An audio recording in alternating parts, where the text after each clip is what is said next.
सुनीता और मैं बचपन से एक दूसरे की परछाई थी। स्कूल के दिनों में हम दोनों ने हर खुशी हर गम साथ बांटे थे। माँ हमें जुड़वा बहनें कहती और हम भी यही मानती कि हमारी लाइफ हमेशा एक दूसरे से जुड़ी रहेंगी। यहाँ तक कि हम दोनों ने बचपन में ये तक सोच लिया था हम तो कि मैरिज भी एक ही घर में करेंगे ताकि हमेशा साथ रह सकें। समय बीता, कॉलेज खत्म हुआ और फिर मेरी लाइफ में सिद्धार्थ आ गए। प्यार हुआ, शादी तय हुई और सबसे पहले मैंने सुनीता को ही यह खबर सुनाई। वह बहुत खुश हुई। मैंने सिद्धार्थ को पहले उससे मिलवाया। मुझे लगा था कि उसे पसंद आ गया तो फिर मैं बेझिझक शादी के लिए हाँ कर सकती हूँ। और जब उसने उसे पसंद कर लिया तब मैंने भी हाँ कर दी। मैं चाहती थी कि मेरी सबसे अच्छी दोस्त और मेरा लाइफ पार्टनर एक दूसरे के अच्छे फ्रेंड बन जाएं। और हुआ भी वही। शादी के बाद भी सुनीता का हमारे घर में आना जाना लगा रहा। सिद्धार्थ उससे खुलकर बातें करते, हंसी मजाक करते और मैं ये सब देखकर खुश होती थी। पर मुझे क्या पता था कि शादी के बाद सिद्धार्थ के आने के बाद मुझ में ये बदलाव हो जाएगा। धीरे धीरे वही हंसी मजाक मेरे दिल में एक अजीब सी चुभन पैदा करने लगे। एक दिन जब मैं रसोई में काम कर रही थी तो ड्राइंग रूम से उनकी हंसी की आवाज आई। सिद्धार्थ और सुनीता किसी बात पर जोर जोर से हंस रहे थे। मैं ठिठक गई। मेरी समझ में नहीं आया कि मुझे क्यों बुरा लग रहा है। आखिर वह मेरी सबसे अच्छी दोस्त थी, फिर भी मेरे भीतर कुछ खटकने लगा था। पहले तो मैंने इसे नजरअंदाज किया, लेकिन जैसे जैसे समय बीता ये जलन गहराने लगी। जब भी मैं देखती कि सिद्धार्थ और सुनीता मजाक कर रहे हैं, पुरानी यादों में खो रहे हैं, तो मेरे अंदर एक अजीब सी बेचैनी घर करने लगती। क्या वे एक दूसरे के ज्यादा करीब आ रहे थे?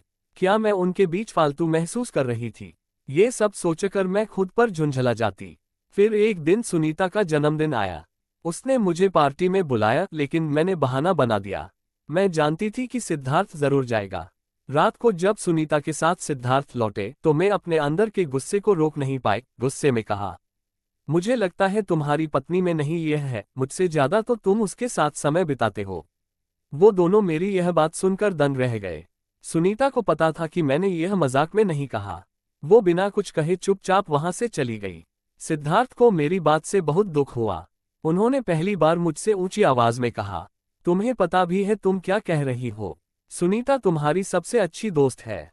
लेकिन उस वक्त मैं कुछ भी सुनने को तैयार नहीं थी। मुझे बस इतना लग रहा था कि सुनीता हमारे बीच आ रही है। उस दिन के बाद सुनीता ने हमारे घर आना बंद कर दिया। कोई फोन नहीं, कोई मैसेज नहीं। सिद्धार्थ कुछ दिन तक मुझसे नाराज रहे, फिर सब कुछ पहले जैसा हो गया। मुझे लगा मैंने सही किया। सुनीता का ना आना मेरे लिए राहत की बात थी।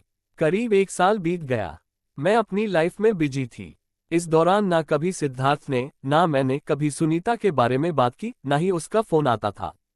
फिर एक दिन अचानक दरवाजे की घंटी बजी। मैंने दरवाजा खोला तो सामने सुनीता खड़ी थी। उसके हाथ में शादी का कार्ड था। मैं तेरी शादी में आई थी, तुझे बुलाना तो मेरा फर्ज था। लेकिन सच कहूं, बुलाना नहीं चाहती थी। सिद्धार्थ ने कहा कि पुरानी बातें भूल जाओ, इसलिए आई हूं। उसे अचानक देखकर मैं सन रह गई।